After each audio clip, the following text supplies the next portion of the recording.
po. Kayo po. Ay, mas matanda pala ako. Sa mga 40 na po.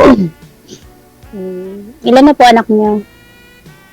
Tatlo, dalawang lalaki at saka isang babae po. Same lang po tayo. Taga, saan ka ngayon? Sa Laguna po. Ay, hindi ka pala na may trabaho. Meron po. Ay, mas maganda may anak ka, may asawa ka na po dati? Dati po. Single May mom anak na kayo? ako eh. Meron po, 3 po anak ko. Tatlo. Malalaki na po. Opo, yung panganay ko may asawa na po, yung dalawa. Yung isa college, yung bunso, grade 10 po. Yung sa akin, yung panganay ko, grade 10. Yung sa iyo po. Yung mo, bunso, grade 10. Hirap Pero ang aga mo ng isawa. Ano po? Siguro ang aga mo na naghanap ng ganyan ng asawa. Maaga po, pero nagkaanak ako 23. Sa akin, nag-asawa ako, 27 na. Kaya siguro, mas lamang ako. Mas lamang ka sa akin, ganon. Ano pong trabaho niyo? Wala po kasi kong trabaho kasi medyo kasi nagtitinda lang ako ng isda kasi ganon lang. Kailangan kumayod kasi para sa mga anak kasi wala nang ibang ganon. Kailangan tayo naghahanap buhay para sa kinabukasan ng mga anak, di ba? Oo naman po, syempre. Yung mga nakausap niyo po dito dati, sir, kamusta ho kayo? Alam mo kasi dati, DJ, yung wala naman signal, di ba? Oh, Hindi naman ako ito na-continue kasi alam mo naman kasi walang signal kasi mahirap ang buhay, walang communication, walang wifi, data lang gamit ko. hindi, pang ilang salin niyo na po ito? Pang 3, pang 4? Pangatlo. Wala ho kayong na katuluyan sa mga nakausap niyo previously? Wala kasi hindi naman natin ipagpilit yung sarili natin kasi sila baka busy sila, hindi natin alam, baka hindi naman natin akala anong gusto nila.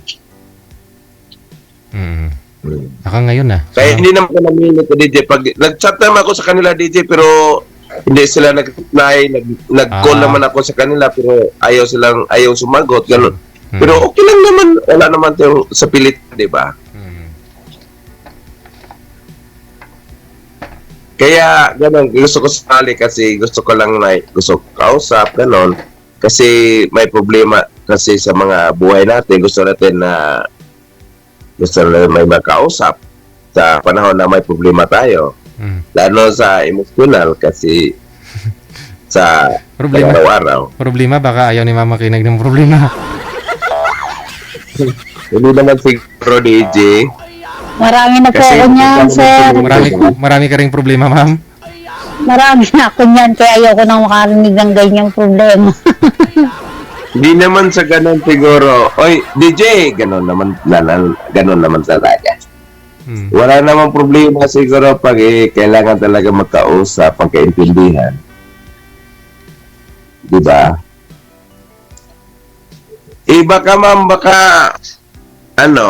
buti natawag ka ngayon, naging tayo, kung nakausap tayo. Wala naman po akong ginagawa ngayon. Buti hindi magagalit yung mga anak mo kasi sa ganito nga sitwasyon, nakisali tayo sa mga ganito kay DJ Bakit naman Mel. po magagalit? Bakit naman po magagalit? Hindi naman po magagalit. Alam mo naman kasi yung mga bata ngayon, gusto nila yung mga mama nila, yung mga papa nila, gano'n. Na, baka naman, masakta na naman, baka lokohin na naman, ganun kasi mga advanced thinking baga yung yun, sabi ng ano nila. Yun sa akin kasi, gusto ko kasi may makausap ka sa panahon ng gusto ko magpahinga, ganun. Yung pagkatapos magtinda ng isda, ganun, gusto lang makausap, ganun. Baka ikaw, anong trabaho mo ngayon? Nasa bahay po ako ngayon. Maganda yun, nag-aalaga sa mga, anak mo? Opo, meron po akong maliit na tindahan.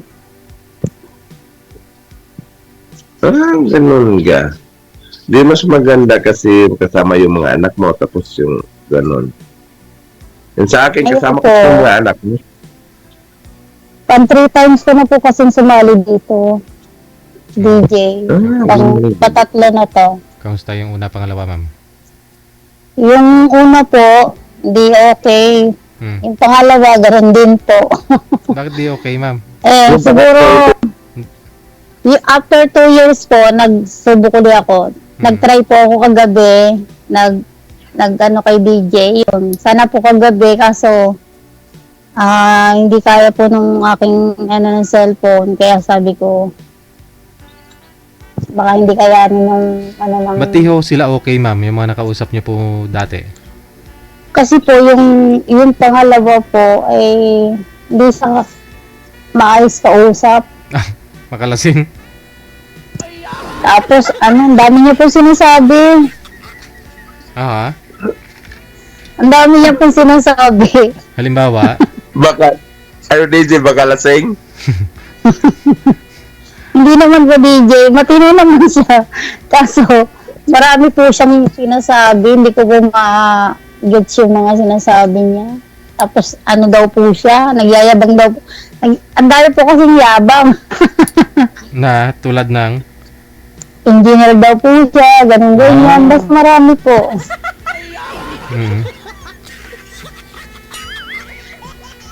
Sana hinanapan mo ng niya, ma'am, license niya galing PRC. Wala naman po siyang maipakita.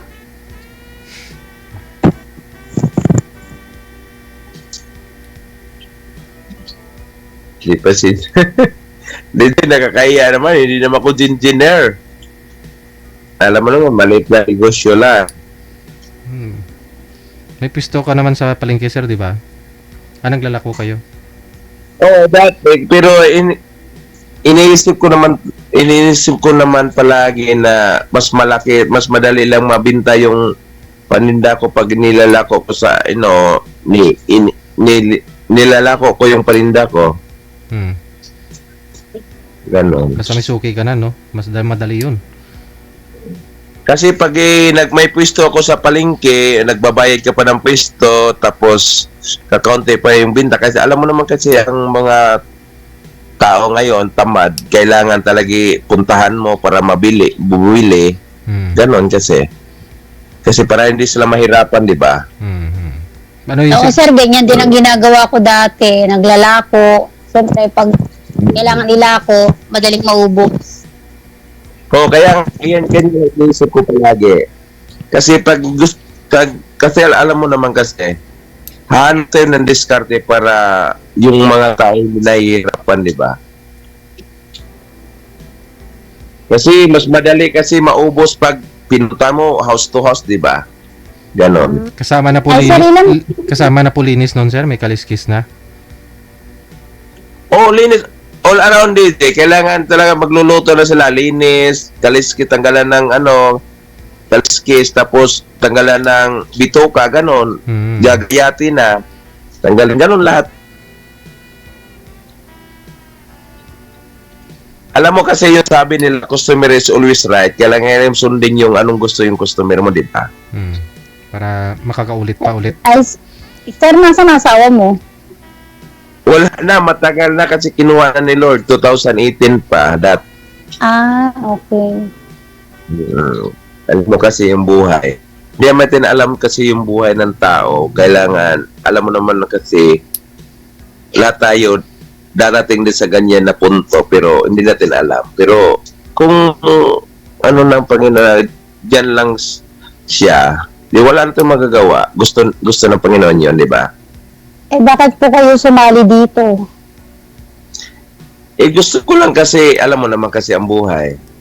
Diba? Gusto niyo lang may makausap. Makausap, gusto natin yung, hindi naman nagmamadali ito, di ba? Hindi na porket gusto natin sumali sa ganito na sitwasyon na mag-asawa tayo ulit, kailangan natin kilalanin yung isa't isa bago tayo pumasok sa ganyang mga bagay, di ba? Hindi naman basta parang kanin na pag isusubo na pasok kay luluwa, hindi naman. Pag ganito kasi, kailangan mo kasi ng kilalanin bago ganon kasi papasok tayo sa ganyan mga bagay kasi alam mo naman. Ikaw, ano namang pakay mo, bakit ka sumali dito? Wala, ganun din po, kagaya nyo. Ganun kasi, alam mo naman natin ang buhay natin dito. Siyempre, yung ano din, yung siyempre, may pakay din tayo na makahanap ng totoong tao, yung malain mo, kalang araw, makatuluyan mo, diba, yung ganun. Pero mukhang malabo yata. Bakit ho, ma'am? Ano mo Hindi naman po, DJ, ano lang po, sabi ko lang nga, bakit sabi mo bakit sabi mo totoong tao? Bakit ano bang yung dati kausap mo hindi ba totoong tao kay Elvin?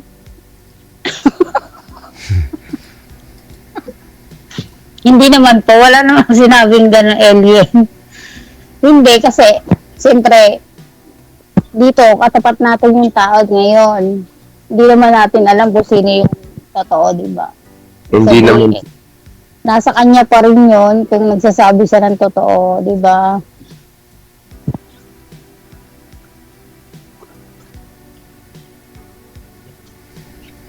Malalaman mo din kung nagsasabi ng totoo. Oo nga po.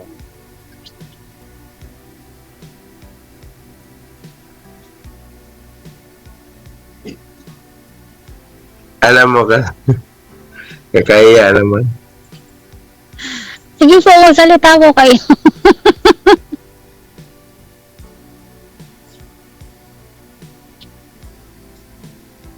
Bakit dati kausap mo hindi ba na totoong tao?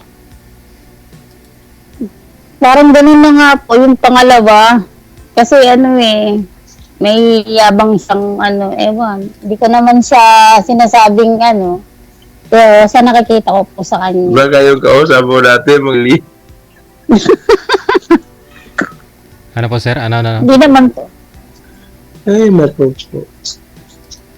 Hindi naman po si alien. Tao din yun. Alien. Kaso, may lang po siya. May konting halong yabang. Oo, ganun Ganun. kasi. Ayoko kasi ng ganung tao. Gusto ko yung prangkahan po ba. Yung ganun. Minsan na puputol-putol yung signal. May hangin, ma'am. Yung ganun, yung mahangin. Gusto ko po yung prangkahan. Yung tapatan.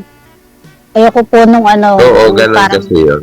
Alam mo kasi yung... yung Alam mo halong kasi tayo. yabang, mahangin. Talaga, Ayoko ng kasi ganun. tayo, pala sigurista ba? Diyan po ako na turn off. Yung mahangin, mayabang, yun.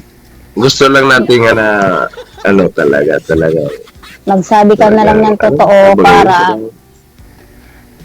Gauri mo si sir. pagkatiwalaan ka ng tao.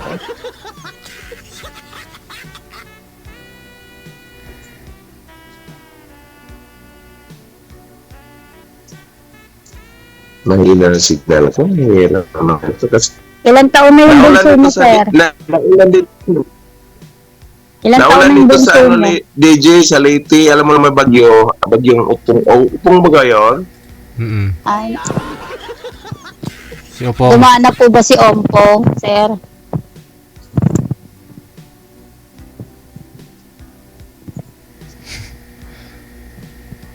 Wala na.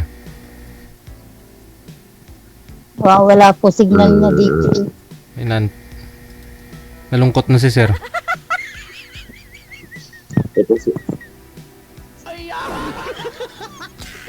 Sinsya.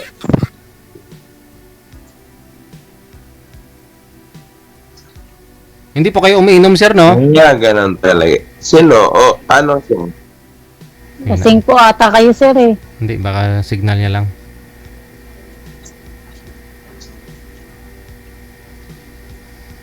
Oh no. Wala signal niya, DJ. Tapos madilim na ho siya. Ako nga po eh. Di pasensya na po. Hindi naman ako yung pinatay yung electric fan kay J para hindi na mahangin. Sabi naman ako ng totoo.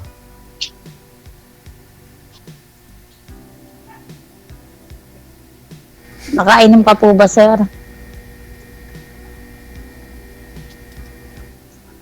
Hindi sumasagot. Alam mo kasi mahirap ganun. Mahirap kasi kapag ganun. Nagyayabang ka tapos wala ka namang ano, bata pa to? 10 years. Grade 5 yata. Student 8, 9, 10. 7, 8, 9, 10. 11?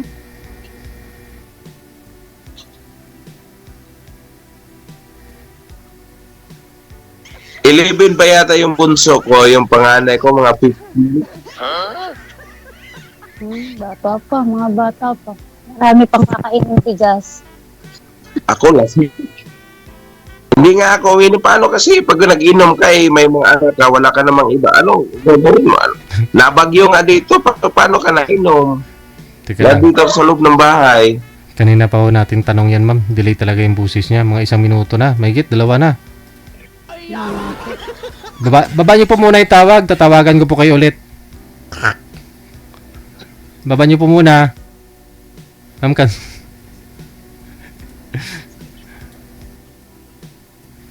Yan, yung epekto. Sabi ko po sa inyo pag may signal eh. Kahapon pa ho itinanong, ngayon nyo lang sinasagot.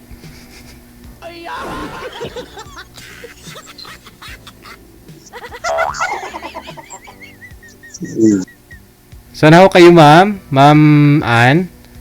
Mahina po kasi signal ni sir, no? Halos mga 24 hours yung delay. Ma'am Ann. Ann? Ann.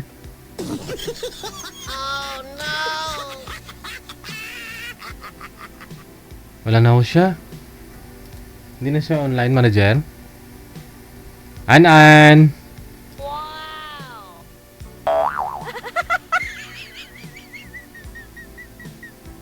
Wala na.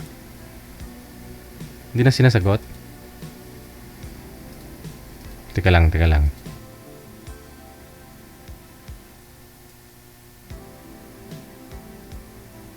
Iba na lang po, DJ. Ayaw niya na. Tao naman po kausap si sir ah.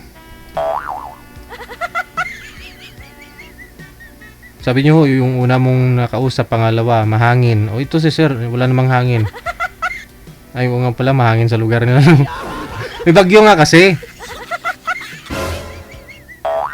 Matino naman kausap si sir eh. Kausapin mo lang po ma'am, malay mo. Saan po kayong part dun na medyo na turn off si girl? Maliliit pa yung mga anak, no? 11 at saka 15. Sabi kasi ni sir, 11 po yata. Hindi sigurado sa edad ng anak niya. Pero in fairness kay sir ha, sabi, yung asawa niya ho namatay yun dahil sa high blood eh. Si sir ho, nung sumali po yan dito last year, sobrang laki ng katawan talaga, yung tiyan niya. Pero in fairness ngayon ha, kita nyo, lumiit-liit na siya. Dahil sa binabash natin siya. Binabash. Kasi pag malaki ngayon tiyan, maliit yung ano, sabi nila, di ba? Kaya siguro ayaw ng mga nakausap niya po last year kasi nga malaki katawan. Ngayon po pumayat na si sir. No? Okay din po pala minsan yung pag binabash ka, no? Oo. Sasama loob mo pero siyempre para din ho sa'yo yan, no? At least pumayat na si sir.